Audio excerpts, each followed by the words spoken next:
अध्यक्ष श्री अजय सिंह जी, सचिव श्री आनंद मिश्र जी, हमारे मित्र सुनील सिंह जी और सभी सहकारियों ने अपने जो कलीग्स है पत्रकारिता और सामाजिक क्षेत्र में जो अच्छा काम करने वाले हैं, खास करके कोरोना के संक्रमण काल में जो अच्छा काम हुआ है, उसके लिए ये पुरस्कार अभी वितरित किए गए हैं। अभी इकबाल मुंदानी साहब ने बताया कि 12 साल पहले कुछ वाकया हुआ, कुछ हंगामा हुआ था। एक शेर है कि मेरा मकसद नहीं हंगामा खड़ा हो, मेरी कोशिश है ये सूरत बदलनी चाहिए।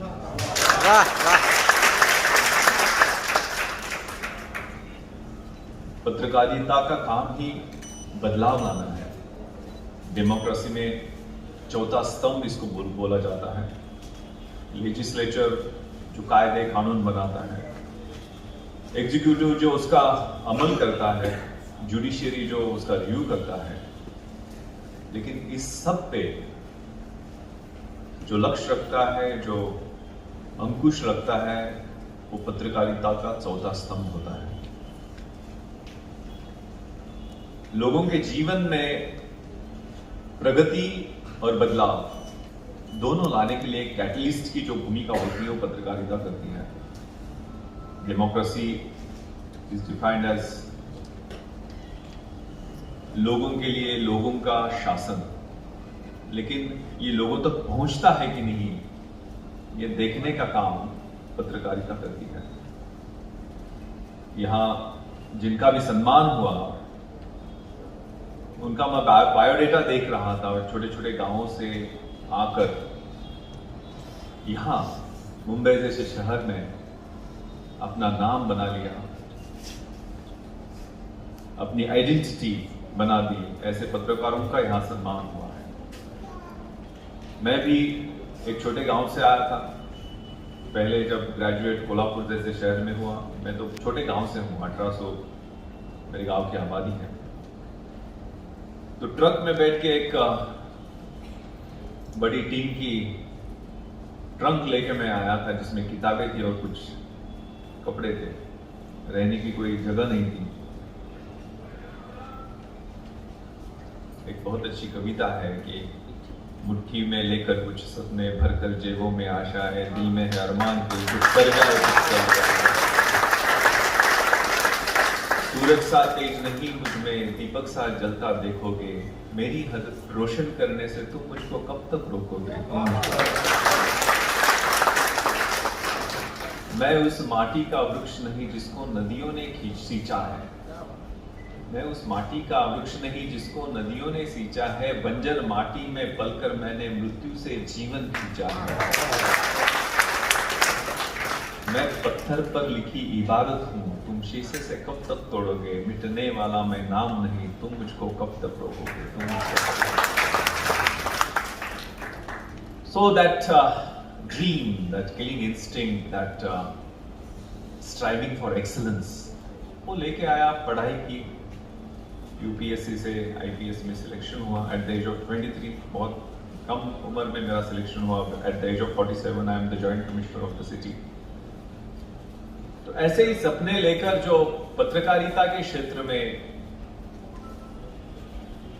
बदलाव लाने के लिए, God grant me the serenity to accept the things which I cannot change, courage to change the things which I can, and wisdom to know the difference। ये बहुत अच्छी प्रार्थना है। एक्चुअली इंग्लिश में उसका ट्रांसलेशन मैंने पढ़ा था कि जो मैं चीजें बदल नहीं सकता उसका स्वीकार करूंगा, जो चीजें बदल सकता हूं उसको बदलूंगा, और जो चीजें बदल सकता हूं और जो चीजें बदल नहीं सकता उसमें जो डिफरेंस है उसको, वो विजडम को मैं प्राप्त करूंगा। तो जो बदलाव है, मुझे याद है 1997 में जब यूपीएससी के चेयरमैन ने मुझे आखिरी सवाल पूछा था कि विश्वास इस दुनिया में तुम क्यों आए। मैं कंफ्यूज हो गया क्योंकि मैं खुद नहीं आया, मेरे माँ बाप मुझे लेकर आए। लेकिन एक दो सेकंड का पॉज लेके मैंने जवाब दिया कि सर एक कविता है जो मेरा जीवन का मुझे जो उद्देश्य है वो बताती है। ये ला मांचा की पूरी एक वॉरियर की पोएम है।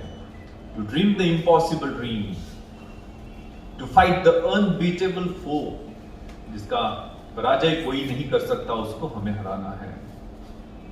To run where the brave dare not to go, जहां कोई शूर आदमी जा भी नहीं सकता है वहां जाके हमें दौड़ना है। To love the pure and chaste from afar, to try when your arms are too weary, मेरे हाथ पांव बाहु सब थके हुए हैं लेकिन मुझे एवरेस्ट सामने दिख रहा है, उसको मुझे उस वहां चोटी तक मुझे पहुंचना है। To reach that unreachable star, this is my quest, to follow that star, no matter how hopeless, no matter how far. To fight for the right, without questions, without pause, to be willing to march into the hell for heavenly cause. मुझे उस सत्य के लिए संघर्ष करना है, तब कोई सवाल नहीं पूछना है। मुझे स्वर्ग तक जाना है, नरक में जाना पसंद करूंगा लेकिन कारण उसका स्वर्गीय होना चाहिए। बेसिकली ये cause, work for the cause not for the applause बोलते हैं। जब कारण बदलाव का हो, सामाजिक दृष्टिकोण का हो, संवेदनशील रह के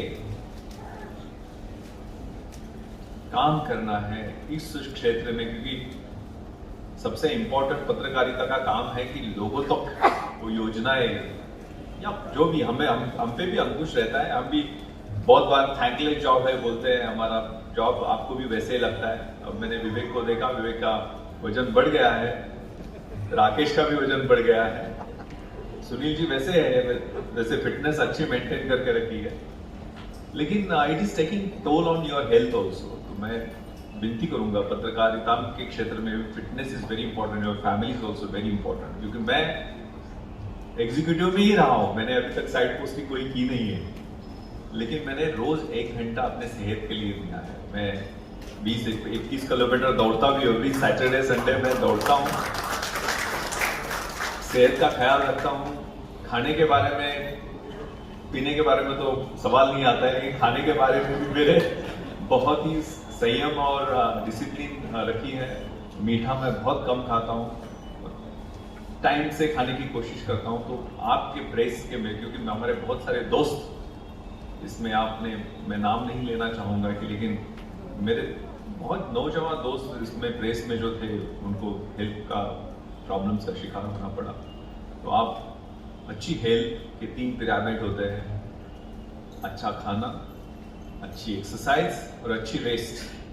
6-7 घंटे की रेस्ट, जो बहुत सारी बेटर हाफ्स आपकी आयु ही है वो जानते होंगे कि आप कब जाते हैं कब आते हैं उनको पता भी नहीं चलता है, बच्चे कब हो गए बड़े वो भी पता नहीं चलता है। लेकिन हेल्थ का ख्याल, क्योंकि कोरोना के टाइम में पुलिस, मेडिकल फ्रैटर्निटी के साथ साथ पत्रकार भी रास्ते पे थे और उन्होंने बहुत उम्दे तरीके से लोगों को दिलासा दिलाया, उनकी हिम्मत बढ़ाई। इस बहुत ही बड़ी महामारी से लड़ने के लिए जो योगदान दिया है वो अनप्रेसिडेंटेड है।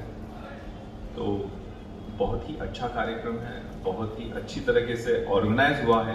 एक अच्छी कविता यहाँ आते ही कफली के बहुत दिनों के बाद ये अलग तरीके से अमर जी की कविता हमने सुनी।